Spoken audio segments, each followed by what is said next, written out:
Since 1885, the state of North Carolina has recognized the Lumbee Indians of North Carolina, but today marks the first time in U.S. history, since the Lumbee first sought federal recognition in 1885, that legislation for full and bona fide recognition will pass the U.S. House while a companion bill awaits action in the U.S. Senate, strongly favored by 2 North Carolina senators, and with the President of the United States having promised to sign the legislation that will result. For 64 years, the 66,000-strong Lumbee have existed in a kind of official limbo that reflects the worst of our federal government.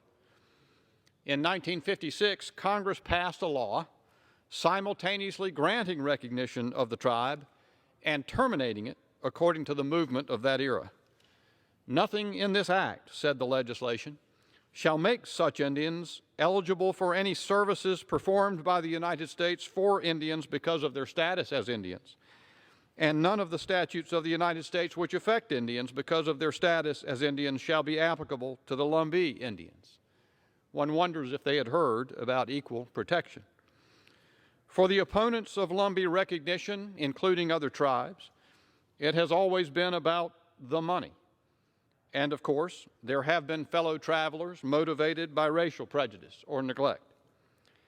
It cannot be disputed, though, that the Lumbee have for 3 centuries been a cohesive and distinct community of Aboriginal origins and durable institutions, especially schools, living near the Lumber River, which was known until 1809 by the unfortunate but accurate name Drowning Creek.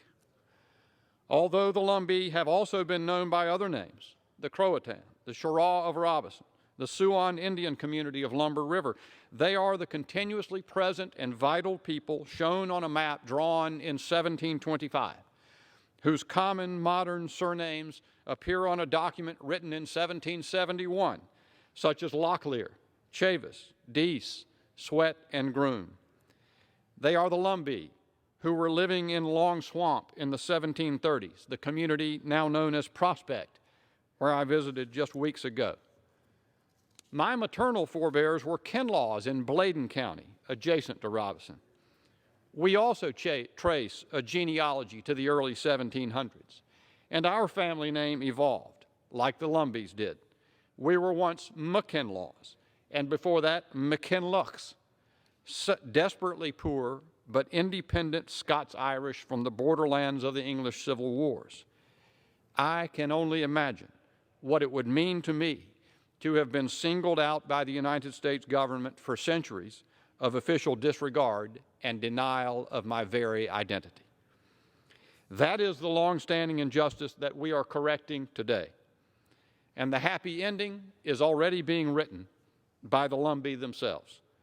I know the Lumbee. I know the Warriors Ball and Lumbee Homecoming, UNC Pembroke and Old Main, the Lumbee Cultural Center, and even the Cozy Corner. The Lumbee are supremely patriotic Americans, God-fearing and washed in the blood, devoted to the liberating cause of education and to civic involvement, proud of their community, loving and welcoming to strangers. They are the best of America. And the only honorable course for the United States Congress is to accord them their due recognition at long last. Thanks to Representatives Butterfield, Hudson, Grijalva, and to Ranking Member Rob Bishop, staunch supporters of the Lumbee's pursuit of justice, and also to President Trump, when I had the right moment to bring this to the President's attention. In characteristic fashion, he made no promises other than to give it a close look. And when he decided to throw his support behind recognition, he did it all the way, including traveling to Lumberton to tell the Lumbee himself. Today is a gratifying capstone for my first partial term in the U.S. House. I urge us unanimously to pass the Lumbee Recognition Act, and I yield back.